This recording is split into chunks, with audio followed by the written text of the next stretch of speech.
63세의 한 어머니가 가슴을 쥐어짜듯 털어놓은 이야기입니다. 그저 말만 달콤한 아이인 줄 알았는데 그 손길을 그렇게 깊숙이 뻗고 있을 줄은 꿈에도 몰랐네요. 며느리는 3년째 직장도 다니지 않으면서 매달 한 번씩은 꼭 과일 상자를 들고 찾아왔습니다.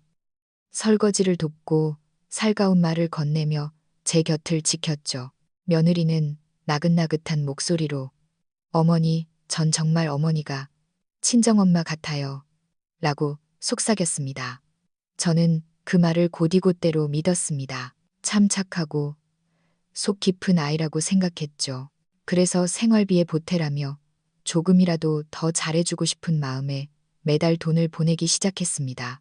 어느 날 우연히 며느리의 가방 근처 서랍에서 미리 준비해둔 부동산 명의 변경 서류 뭉치를 발견하기 전까지는 말입니다. 제 인감증명서, 사본부터 신분증, 통장 사본까지 완벽하게 복사되어 있었고 심지어 어느 은행에 가서 처리할지까지 이미 다 정해져 있더군요. 그 순간 심장이 하는 것 같았습니다. 그동안의 그 살가움은 정성이 아니라 제가 살고 있는 이 30억 원짜리 집 때문이었다는 걸 깨달았으니까요. 저는 울지도 소리를 지르지도 않았습니다.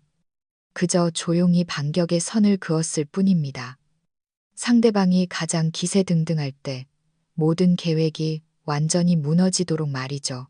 오늘은 한 어머니가 어떻게 무한한 신뢰에서 방어의 벽을 세우게 되었는지, 어머니, 다 어머니를 위해서예요. 라는 가식적인 말 뒤에서 어떻게 최후의 반격을 가했는지 그 전말을 함께 들여다보려 합니다. 이건 소수의 비극이 아니라 오늘날 수많은 중장년층이 맞닥뜨리고 있는 현실이기도 합니다. 제 이름은 김미숙, 올해 63입니다. 대구 북구의 어느 조용한 동네 3층짜리 단독주택에 살고 있습니다. 남편이 생전에 공들여 산 집이지요. 여기서 30년 가까이 함께 살았습니다. 남편이 떠난 뒤로 줄곧 혼자 지냈는데 가끔 이웃들이 묻곤 합니다. 무섭지 않으세요? 그럴 때면 저는 웃으며 답합니다. 뭐가 무서워요? 귀신보다 무서운 게 사람인걸요. 이 집은 제 몸과 같습니다. 어디서 바람이 새어 들어오는지, 어느 전등이 깜빡이는지 눈 감고도 다 압니다. 아침에는 손수 죽을 쓰고 저녁에는 우롱차 한 잔을 우려냅니다. 라디오 소리가 온 집안을 휘감으면 그 소리가 마치 제가 아직 여기 존재한다는 증명처럼 느껴져요. 혼잣말도 늘었습니다. 벽을 보고 이야기하다가도 미수가 너도 참 늙었구나 하며 웃곤 하죠. 정말 나이가 드니 돈보다 외로움보다 무서운 게 있더군요. 바로 나를 어머니라고 불러줄 사람이 사라지는 것이었습니다. 제 아들 지훈이는 37이고 결혼한 지 3년 되었습니다. 며느리 서연이는 35이죠. 두 사람은 시내 작은 오피스텔에 살았습니다. 처음엔 돈을 모아서 새 아파트를 사겠다고 하더니 결혼한 지 반년도 안 되어 서연이가 직장을 그만두었습니다. 아이를 갖는데 집중하겠다면서요. 어머니, 너무 무리해서 일하면 뭐 하겠어요. 아이가 더 소중하죠. 며느리의 그 말에 저는 정말 기뻤습니다. 참하고 효심 깊은 아이라고 생각했죠. 하지만 3년이 지나도록 소식은 없었고 서연이는 직장으로 돌아가지 않았습니다. 대신 저를 참 자주 찾아왔습니다. 한 달에 한 번, 월급날처럼 정확한 시간에 말이죠. 제가 좋아하는 인절미를 사오기도 하고 갓 튀긴 치킨을 들고 오기도 했습니다. 전등을 갈아주고 방충망을 닦아주는 모습은 영락없는 복덩이 며느리였습니다. 서연이가 들어올 때면 늘 좋은 향기가 났습니다. 백화점 향수 코너 같은 진한 향이 아니라 요즘 젊은 사람들이 좋아한다는 은은한 나무 향이었죠. 무슨 향수냐고 물으면 아, 이거 제 친구가 직접 조향한 건데 나중에 꼭 물어보고 알려드릴게요 라며 3번이나 말을 돌리더군요. 나중에는 묻지 않았지만 서연이가 다녀간 날은 온 집안에 그 향기가 하루 종일 감돌았습니다. 말솜씨는 또 얼마나 좋은지 모릅니다. 어머니, 이 스웨터는 어쩜 이렇게 깨끗해요. 새로 사신 것 같아요. 어머니, 오늘 피부가 왜 이렇게 좋아요? 몰래 보약이라도 드시는 거예요. 그 말에 쑥스러워 웃으면서도 제 마음은 한없이 따뜻해졌습니다. 그런데 식사를 마치고 찻잔을 내려놓을 때면 서연이는 늘 슬쩍 운을 뗐습니다. 어머니, 이번 달 카드값이 조금 모자란데 혹시 여유 있으시면 한 100만 원만 빌려주실 수 있을까요? 다음 달에 원고료 들어오면 바로 갚을게요. 천연덕스럽게 웃으며 휴대폰을 만지는 그 모습에 거절하기가 참 어려웠습니다. 어머니 고생하신 거 알지만 요즘 저희 젊은 사람들도 참 힘들거든요. 그 말에 저는 고개를 끄덕이며 돈을 보냈습니다. 몇십 100만 원 정도는 큰 돈이 아니라고 생각했고 무엇보다 서연이가 저를 이토록 살갑게 챙겨주니까요. 하지만 어느 날 밤 가계부를 정리하다 문득 지난 3년 동안 보낸 돈을 확인해 보고 싶었습니다. 노트북을 켜고 인터넷 뱅킹에 접속해 이체 내역을 하나하나 넘겨보았습니다. 3년 동안 총 26차례나 돈을 보냈더군요. 적게는 50만 원부터 많게는 1억만 원까지 깜짝 놀랐습니다. 1억만 원은 도대체 언제였지? 내역을 확인해 보니 차 수리비가 너무 많이 나왔다고 했던 그때였습니다. 내역을 계속 내려다보니 이건 단순히 도와주는 수준이 아니었습니다. 저는 며느리의 생활비 창구가 되어 있었고 심지어 그녀의 휴대폰 요금까지 제 명의로 결제된 적이 있었습니다. 결합 할인이 싸다는 말에 넘어가 준 것이었죠. 눈앞이 아찔했습니다. 잠에서 깬 기분이었지만 제가 그동안 얼마나 깊이 잠들어 있었는지 바로 인정하기는 힘들었습니다. 다음 날 서연이가 또 찾아왔습니다. 버블티 2잔을 들고 말이죠. 어머니, 지훈 씨랑 얘기해봤는데 나중에 어머니 혼자 계시기 적적하시면 저희가 번갈아 가며 와서 자고 가려고요. 저는 웃으며 답했습니다. 내 몸이 어디 아픈 것도 아닌데 왜 벌써부터 그러니? 서연이는 제 손을 꼭 잡으며 부드럽게 말했습니다. 전 어머니가 늙어서 혼자 계시는 게 제일 걱정돼요. 그녀의 반짝이는 손톱을 내려다보며 한참을 생각했습니다. 그리고 겨우 입을 뗐습니다. 아니다. 나 아직 괜찮다. 서연이는 감동한 듯한 표정을 지었습니다. 마치 제가 큰 상이라도 내린 것처럼요. 하지만 차마 입 밖으로 내지 못한 말이 있었습니다. 그녀가 나를 보러 오는 이유가 정말 나의 외로움 때문인지 아니면 제가 가진 돈 때문인지 확신이 서지 않았습니다. 얼마 후 허리 통증으로 며칠 병원 신세를 지고 퇴원하던 날이었습니다. 의사는 나이 들면 생기는 척추관 협착증이라며 큰 걱정 말라고 했지만 자식 걱정할까봐 알리지 않으려다 그래도 지훈이에게 문자 한 통을 남겼습니다. 그런데 병원에 온 건 아들이 아니라 서연이었습니다.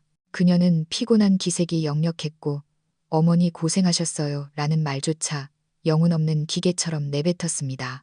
제가 가방을 들고 나오자 이 병원은 너무 낡았네요. 공기가 답답해서 들어오자마자 머리가 아파요라며 칭얼거렸습니다. 저는 대답 없이 고개만 끄덕였습니다. 사실 이 병원은 화려하진 않아도 노인들에게 친절하고 편안한 곳이었거든요. 집으로 가는 길, 서연이는 운전을 하면서도 계속 휴대폰을 만졌습니다. 조수석에 앉아 대구의 오후 햇살을 바라보며 생각했습니다. 오늘 얘는 왜 저렇게 차가울까? 집에 도착하자마자 서연이는 갑자기 국을 끓여주겠다고 나섰습니다. 어머니, 병원에 계시느라 뜨끈한 국물 못 드셨죠? 제가 삼계탕 좀 끓일게요. 불안한 기운이 엄습했지만 표현하지 않았습니다. 그저 그녀의 모든 행동이 마치 정해진 연극 대사처럼 느껴질 뿐이었습니다. 배가 살짝 아파서 휴지를 찾으려 거실 수납장 서랍을 열었습니다. 평소 서연이가 자기 물건을 둔다며 관리하던 칸이었습니다. 아무 생각 없이 잡아당긴 그 서랍 안에는 투명한 파일 하나가 놓여 있었습니다. 포스트잇에는 중요 서류라고 적혀 있었죠. 그 파일을 펼친 순간 제 심장이 요동치기 시작했습니다. 첫 페이지는 바로 저희 집 부동산 등기부 등본이었습니다. 소유주 이름 김미숙 석자가 선명하게 보였죠. 다음 장을 넘기니 A사 용지에 손으로 쓴 증여 계약서 초안이 나왔습니다. 법률 서식을 베껴 쓴 듯 정갈한 글씨체였습니다. 증여인 김미숙, 수증인 양지훈, 하단에는 증여 목적까지 적혀 있더군요. 친족 관계에 따른 증여 및 상속세 절감. 제 이름이 마치 이미 서명이라도 한 약속처럼 그 종이 위에 박혀 있었습니다. 그건 변호사가 작성한 공식 서류가 아니라 두 사람이 미리 연습해본 재산 가로채기 예행 연습이었습니다. 저는 조용히 서랍을 닫았습니다. 손바닥은 이미 땀으로 젖어 있었죠. 소파에 앉아 표정 관리를 하려 애썼습니다. 부엌에서는 서연이가 콧노래를 부르며 냄비를 젓고 있었습니다. 어머니, 이번엔 몸에 좋은 한약재도 듬뿍 넣었어요. 그 어머니 소리가 소름 끼치게 들렸습니다. 저를 부르는 게 아니라 당신은 내 시어머니니 이 집은 당연히 내 거야 라고 되뇌는 주문 같았습니다. 며느리는 국그릇을 내오며 웃었습니다. 어머니, 요즘 기운이 없으시네요. 많이 드시고 보충하세요. 뜨거운 국물을 내려다보며 속으로 물었습니다. 내가 오늘 저 서랍을 열지 않았더라면 넌 언제 이 계획을 말하려고 했을까? 아니면 내가 거절하지 못할 거라고 생각한 걸까? 저는 아무 내색도 하지 않았습니다. 오히려 국이 맛있다고 칭찬까지 해주었죠. 그날 밤 저는 불을 켠 채 뜬 눈으로 밤을 지새웠습니다. 며느리가 했던 모든 말과 미소가 머릿속에서 거꾸로 재생되었습니다. 어머니, 이 집 너무 큰데 혹시 넘어지시면 큰일 나잖아요. 지금 이 동네 땅값이 얼마나 올랐는데 차라리 임대를 주면 매달 300만 원은 받으실 텐데 아까워요. 나중에 일이 닥쳐서 급하게 처리하느니 미리미리 정리해두는 게 낫지 않을까요? 그때는 걱정인 줄 알았는데 이제 보니 저를 유도하고 있었던 겁니다. 자신의 집을 공용 자산으로 여기게끔 사탕발림으로 저를 조금씩 길들여온 것이었죠. 저는 일어나 낡은 우체국 통장과 인터넷 뱅킹 기록을 다시 살폈습니다. 3년 동안 총 31차례, 총액은 6억만 원이 훌쩍 넘었습니다. 그건 생활비 지원이 아니었습니다. 일도 하지 않고 계획도 없는 성인 여성을 제가 먹여 살리고 있었던 겁니다. 그녀는 제 약점을 너무나 잘 알고 있었습니다. 제가 마음이 약하다는 것, 제가 어머니 소리에 목말라 있다는 것, 남들에게 인자한 시어머니로 보이고 싶어 한다는 것을요. 그녀는 저를 애완동물처럼 길들였습니다. 애정과 칭찬이라는 먹이를 주고 제 주머니를 털어갔습니다. 그 수십만 원, 수백만 원은 단순한 돈이 아니라 3년 동안 제가 그녀에게 주었던 신뢰였습니다. 그녀는 제가 거절하지 못할 것이라고, 이번이 마지막이야 라고 말하면서도 또 돈을 줄 것이라고 확신했겠지요.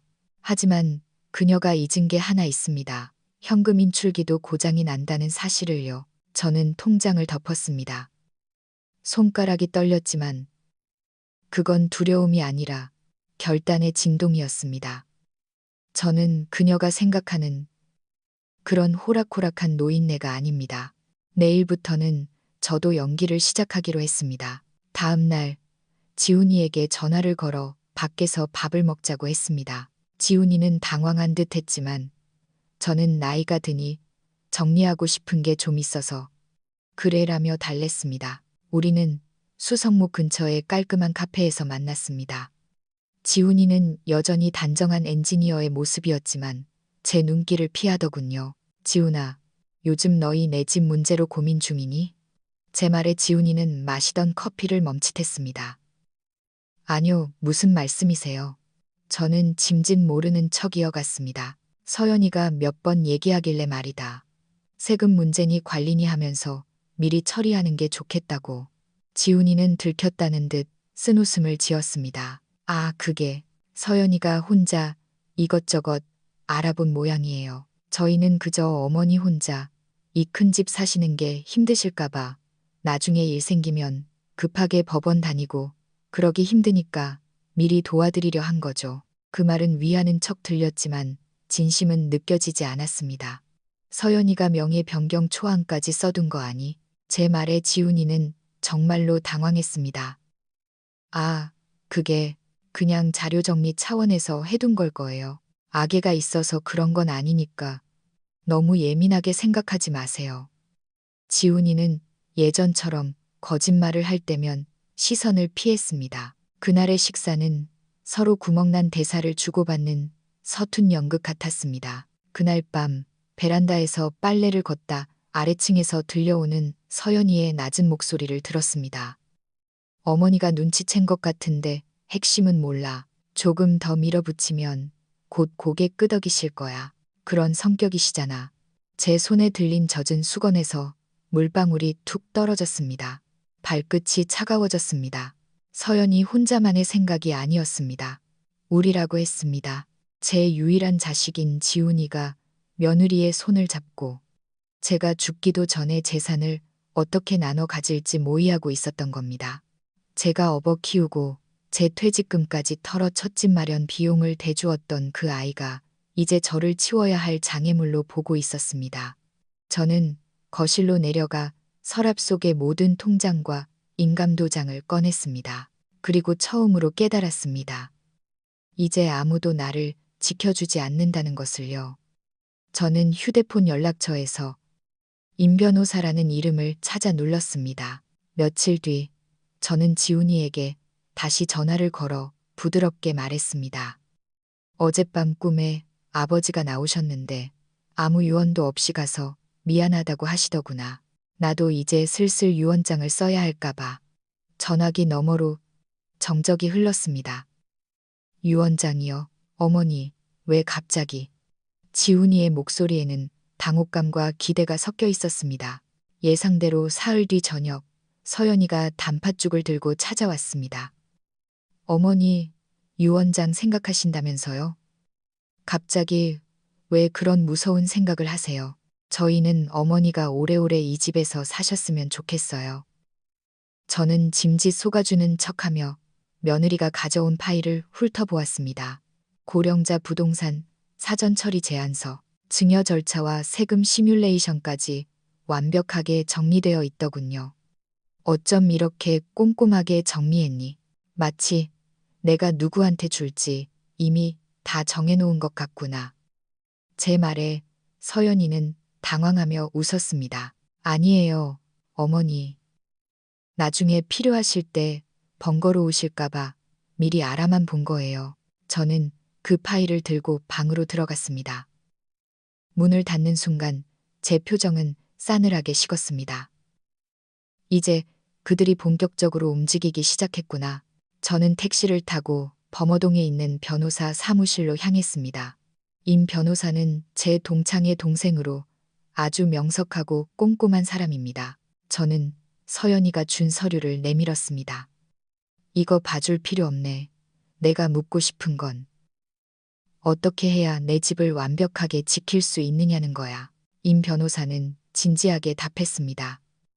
어머니, 신탁, 트러스를 하셔야 합니다. 부동산 소유권을 신탁회사나 믿을 만한 제3자에게 이전하되 모든 실질적인 권한과 수익은 어머니가 평생 가져가시는 거죠. 명의를 옮겨두면 자식들이 함부로 손을 댈 수 없습니다. 저는 결단을 내렸습니다. 부산에 사는 제 조카 혜림이를 수탁자로 세우기로 했습니다. 혜림이는 혼자 힘으로 집을 사고 성실하게 살아온 아이로 다른 친척들과 금전적 얽힘이 전혀 없었습니다. 부동산을 혜림이에게 신탁하되 내가 살아있는 동안은 절대 팔 수 없고 사후에는 혜림이가 관리비를 내며 이 집을 보존해야 한다. 만약 약속을 어길 시 신탁은 무효가 되고 재산은 공익재단에 기부한다. 저는 30페이지가 넘는 서류에 일일이 서명하고 인감을 찍었습니다. 그리고 마지막으로 녹음기를 켰습니다.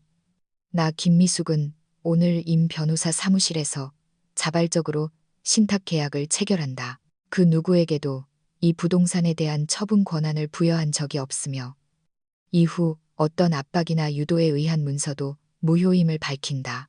사무실을 나오니 햇살이 구름 사이로 쏟아졌습니다. 저는 더 이상 누군가의 어머니나 현금인 출기가 아니었습니다. 제 인생의 주인으로 다시 선 기분이었습니다.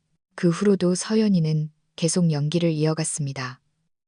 과일을 깎아주고 제 눈 건강을 걱정하며 영양제를 챙겨주었죠.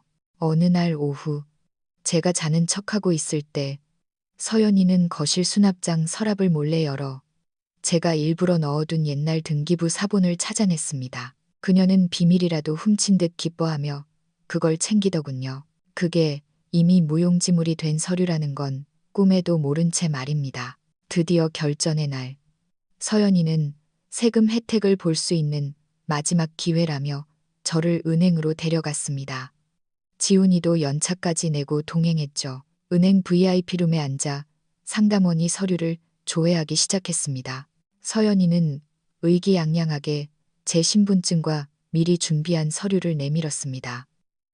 하지만 상담원의 표정이 굳어졌습니다. 왕미숙 고객님. 죄송하지만 이 부동산은 이미 3주 전 처분 제한 신탁이 설정되어 있습니다. 현재 수탁자 이외에는 그 누구도 명예 변경이나 담보 설정을 할 수 없습니다. 정적이 흘렀습니다. 서연이의 얼굴은 순식간에 하얗게 질렸고 지훈이는 믿을 수 없다는 듯 소리쳤습니다. 신탁이라니요? 저희랑 상의도 없이 언제 이런 걸 하셨어요? 저는 차분하게 가방에서 일기장을 꺼내 그들 앞에 놓았습니다.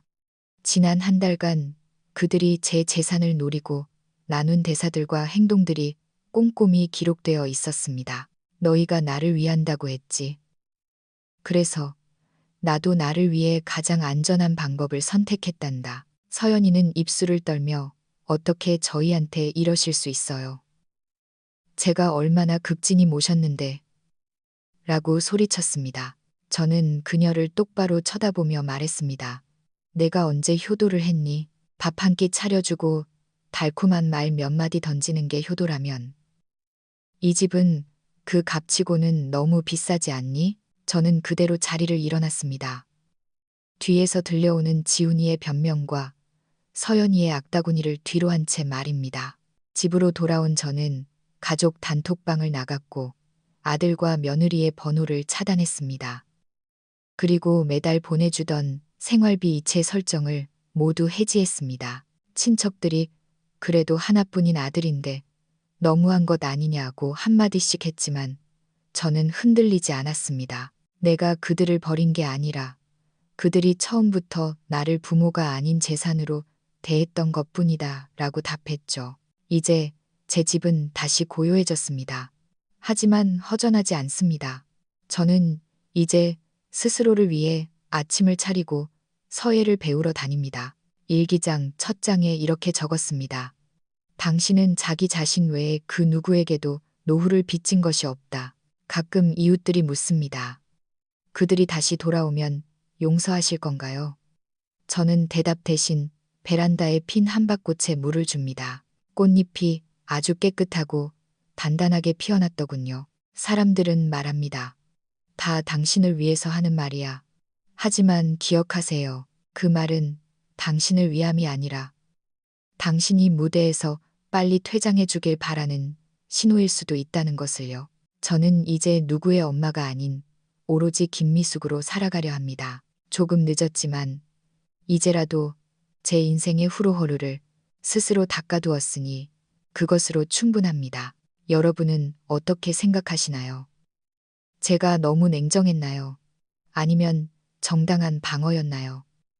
여러분이라면 어떤 선택을 하시겠습니까? 여러분의 소중한 경험과 생각을 들려주세요.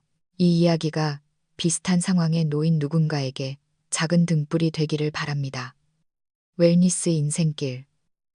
오늘 이야기는 여기서 마치겠습니다. 구독과 좋아요로 이 여정을 함께 해주세요. 감사합니다.